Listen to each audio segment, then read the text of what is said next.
Ho, ho, ho! Merry Christmas! Hey everyone, welcome back to Movies on the Brain.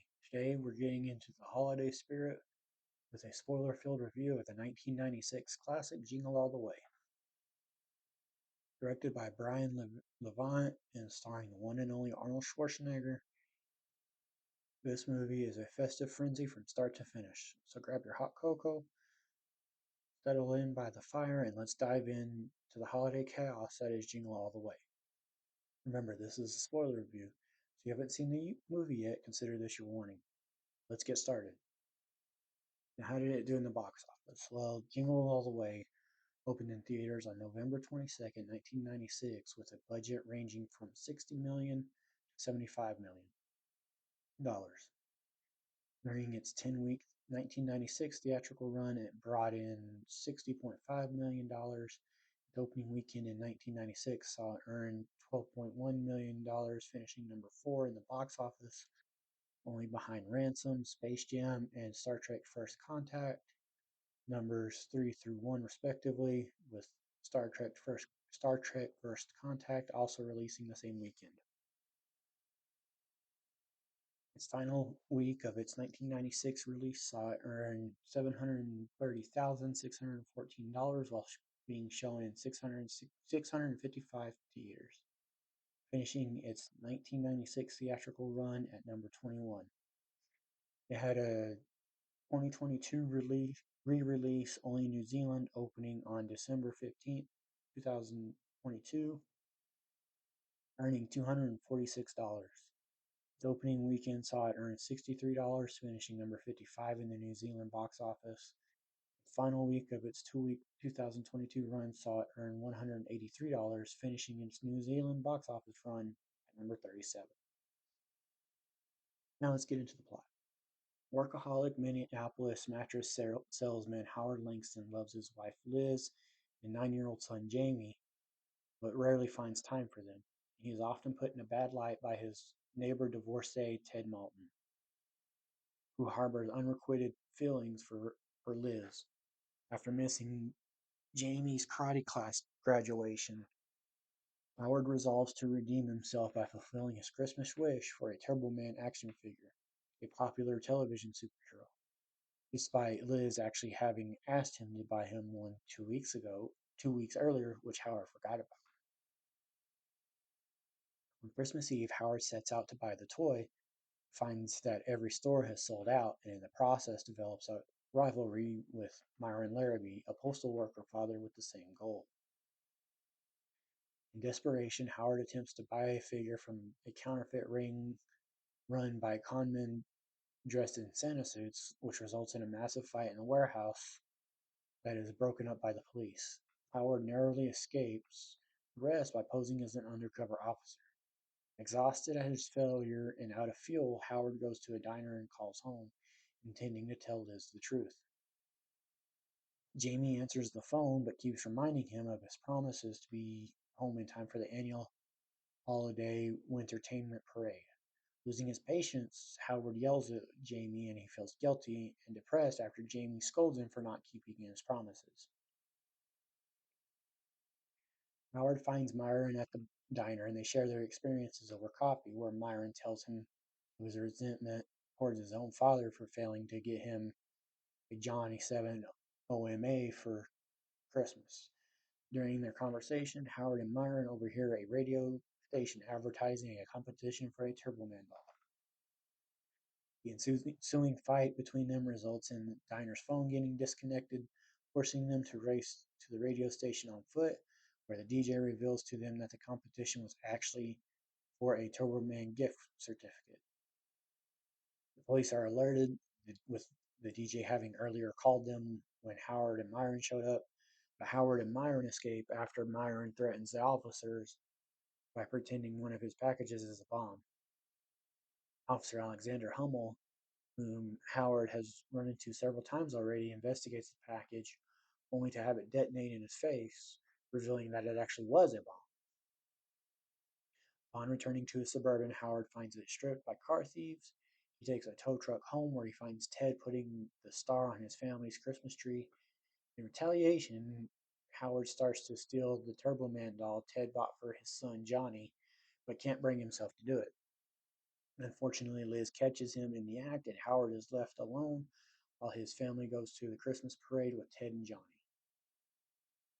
After dropping off Jamie and Johnny, Ted attempts to seduce Liz, but she violently rejects him by hitting him with a thermos of eggnog.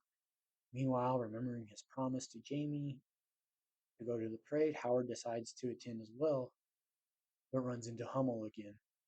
The resulting chase leads to Howard hiding in a storage room where he is mistaken for the actor portraying Turbo Man and dresses in the highly technological costume. As Turbo Man, Howard uses his chance to present a limited edition action figure to Jamie, but they are confronted by Myron dressed as Turbo Man's archenemy, Dementor. Despite Howard's plea for Myron to stop, a long chase ensues involving a jetpack flight. Myron grabs the toy from Jamie, but is cornered by the police when Howard rescues Jamie. Howard reveals himself to the family and apologizes for his shortcomings. When Ted arrives at the scene of the parade, Johnny points Howard as Turbo Man to him, which makes Ted flee and drag Johnny away in fear and humiliation. Officer Hummel returns the toy to Jamie and thanks Howard as Turbo Man with a job on the force, to which Howard returns the thanks, and much to Hummel's shock, apologizes to him for the previous confrontations. Myron is handcuffed and sadly laments about not having a toy for his own son. Jamie overhears him and decides to give the toy to Myron for his son, proclaiming his father as his true hero. Touched by Jamie's act of kindness, Myron apologizes earlier for his earlier discrepancies. The crowd carries Howard away in a hero's fashion as Myron, Liz, and Jamie happily watch. In a post-credit scene, Howard finishes decorating the Christmas tree later that night by putting the star on top. However, after kissing and hugging, Liz asks Howard what he got her for Christmas, and he realizes with a shock that he forgot her gift. Now for the cast and some of their other roles. Arnold Schwarzenegger as Howard Langston / Turbo Man. Other roles for Arnold Schwarzenegger include James Hook in Iron Mask, Gunther in Why We're Killing Gunther, and Trench in the Expendables franchise. Sinbad as Myron Larrabee / Dementor. Other roles for Sinbad include Otto in Coneheads, Mr. Wheat in Good Burger, and Roper in Planes. Phil Hartman as Ted Moulton. Before his passing in May of 1998, other roles for Phil Hartman include Bill McNeil in the TV show News Radio, Phil Fimple in Small Soldiers, and Troy McClure in the TV show The Simpsons. Rita Wilson as Liz Langston. Other roles for Rita Wilson include Miss Weatherford in Asteroid City, Mary Locke in Boy Genius, and Maggie Baker in A Simple Wedding. Jake Lloyd as Jamie Langston. Other roles for Jake Lloyd include Mike McCormick in Madison, JJ in Unhooked the Stars, and Anakin Skywalker in Star Wars Episode 1 The Phantom Menace. Robert Conrad as Officer Alexander Hummel. Before his passing in February of 2020, other roles for Robert Conrad include Reed Wilson in Dead Above Ground, Griffin Campbell in the TV show High Sierra Search and Rescue, and Gabe McBride in Samurai Cowboy. Martin Mull as a KQRS DJ. Before his passing in June of 2024, other roles for Martin Mull include Jerry in the TV show The Ranch, Charlie in the TV show The Cool Kids, and Ken Sanders in And They're Off. Jim Belushi as Mall Santa. Other roles for Jim Belushi include Bradley Mitchum in the TV show Twin Peaks, Joe in Undrafted, and Jim in the TV show According to Jim. EJ de la Pena as Johnny Malton. Other roles for EJ de la Pena include Coco Pop in Diary of a Fat Man, Larry Mondello in Leave It to Beaver, and Jonas in 1995's The Babysitter Club. Lorraine Newman as the First Lady. Other roles for Lorraine Newman include Laura in Despicable Me 4, Marge in the TV show Big Nate, and Peaches in the TV show Ridley Jones. Harvey Korman as the president. Before his passing in May of 2008, other roles for Harvey Korman include Dick the Bird in the Flintstones, Jacob Titleman in Gideon, and Gazoo in the Flintstones Bedrock Bowling video game. Richard Mole as Dementor. Before his passing in October of 2023, other roles for Richard Mole include Officer Green in Sleigh Bells, John Creedon in Razor, and Death in the Dante's Inferno video game. Curtis Armstrong as Chainsmoking Booster. Other roles for Curtis Armstrong include Mr. Crummingham in the TV show Monsters at Work, Ezekiel the Cockroach in the TV show Doom Patrol, and Maru in Planes and Fire and Rescue. Danny Woodburn as Tony the Elf. Other roles for Danny Woodburn include Jimmy in Faith Based, Eli in Puppy Star Christmas, and Splinter in 2014's Teenage Mutant Ninja Turtles. Paul White as Giant Santa. Other roles for Paul White include Captain Insano in The Waterboy, Palindrome in the TV show Fast and Furious Spy Racers, and Walter Crunk in Knucklehead. Daniel Riordan as Turboman. Other roles for Daniel Riordan include Brother Vance in the Destiny 2 video game, Frank in the Desperado 3 video game, and Marcelo Jimenez in the Evil Within video game. Bruce Bond as the Santa at Warehouse Door. Other roles for Bruce Bond include Malone in Sold Out, Huck in Strange Nature, and Andy in Dawn of the Dead. Phil Morris as Galeforce. Other roles for Phil Morris include Silas Stone in the TV show Doom Patrol, Bubsy in Strays, and Dr. Morgan Michaels in 2018 Spider-Man video game. Amy Peets as Lisa Tish. Other roles for Amy Peets include Kendra Lang in the TV show Wolfpack, Betty Bean in Hooking Up, and Donna in the TV show The Office. Chris Parnell as a toy store sales clerk. Other roles for Chris Parnell include Overseer Benjamin in the TV show Fallout, Jerry Smith in the TV show Rick and Morty, and the narrator in the Maneater video game. Nick Latour as the counterman. Before his passing in February of 2011, other roles for Nick Latour include Oak in Innocent Exception, Nicholas the Doorman in Don Juan DeMarco, and Harry in the TV movie Elevator. Kate McGregor Stewart as a toy store customer. Other roles for Kate McGregor Stewart include Aunt Becky in In and Out, Miss Lemons in School of Rock, and Bev in Failure to Launch. Vern Troyer as Mini Santa. Before his passing in April of 2018, other roles for Vern Troyer include Harry the Happy Vagabond in the Bandit Hound, Mini-Me in the Austin Powers franchise, and Percy in the Imaginarium of Dr. Masses. Honestly, this is one of those movies that until I watch it, it really doesn't feel like Christmas time to me. I loved it growing up, and it's still really good now. Arnold Schwarzenegger and Sinbad have some really good chemistry, as well as Arnold and Rita Wilson and Jake Lloyd. Paul Hartman plays the ultimate creep here as Ted, especially once he thinks Howard is out of the picture. Seeing Paul White as the giant Santa was amusing. Actually, and honestly, the whole thing with the Santa counterfeit ring was fun to watch, even when Howard plays like he is a detective to get out of getting arrested. When Ted is alone with Liz in his van, she really lays that thermos into him. I remember the first time I saw that scene, I died laughing because when I was younger, I wasn't sure why he did that, but now I'm older. Now that I'm older, I laugh because it's honestly what Ted deserved.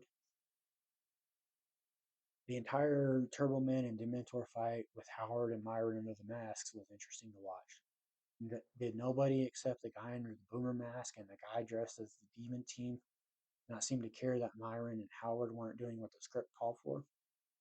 Seeing Jamie give Myron the Turbo Man doll that he was awarded at the parade from Myron's son was such a touching gesture. Seeing Ted freak out when he sees Howard dressed as Turbo Man was hilarious. And also, does Howard not ever learn because he forgot Liz's Christmas present as well? Now let's get into some fun facts and trivia about this movie. Sinbad improvised the majority of his lines. Arnold Schwarzenegger also improvised many of his responses in the conversations with him. The story is based on the 1980s shopping frenzy over the Cabbage Patch Dolls. However, it ended up perfectly mimicking the Tickle Me Elmo craze of Christmas 1996. Producer Chris Columbus wanted Joe Pesci to play Myron, but he was deemed too short at 5'3", next to Arnold Schwarzenegger, who was 6'2". Arnold Schwarzenegger enjoyed the film. He'd experienced last-minute Christmas shopping himself and was attracted to playing an ordinary character in a family film. In contrast to their characters, both Arnold Schwarzenegger and Rita Wilson got along very well with Phil Hartman off camera. They found him very warm and friendly and considered him a delight to work with. Filming took place in Minnesota for 5 weeks from April 15th, 1996. At the time, it was the largest film production to ever take place in the state. The Turbo Men television show that Jamie watches at the beginning of the film was a parody of Mighty Morphin Power Rangers. The extra scene after the end credits was written to set the stage for a possible sequel. The Wintertainment Parade was filmed at Universal Studios Los Angeles in the middle of May. Towards the beginning, when Howard is in his office taking phone calls while talking to his wife, he signed the contract. Arnold Schwarzenegger signed his own name during that scene. Gilbert Gottfried was originally cast to play Booster during the Wintertainment Parade, but decided instead to pursue other projects and was replaced by Curtis Armstrong. Director Brian Levant instructed Armstrong to do a loose impression of Gottfried for his role. Howard and the reindeer enjoy Grain Belt Premium Beer, which is a classic Minnesota-made beer still very popular today. The movie's setting is Minnesota, so it's a great little detail to use a popular Minnesota-made beer in this scene. Tim Allen was considered for the role of Howard Langston. Daniel Stern was briefly considered for the role of Myron, but he felt it was too similar to his most famous role as of Marv Merchants in Home Alone and Home Alone 2, Lost in New York, and he declined. Robin Williams, Chevy Chase, Bill Murray, and Steve Martin were also considered for the role of Howard, and Tim Allen was considered for the role of Myron before Sinbad was cast. Uh, and that wraps up our spoiler-filled review of Jingle All the Way. I hope you enjoyed revisiting this holiday classic as much as I did. Whether it's Arnold Schwarzenegger's hilarious antics or the heartwarming message of family and togetherness, this film never fails to bring the holiday cheer. If you like this review, be sure to give it a thumbs up and subscribe to Movies on the Brain for more movies reviews. Don't forget to leave a comment below on your favorite moment from Jingle All the Way. Happy holidays, everyone, and see you next time.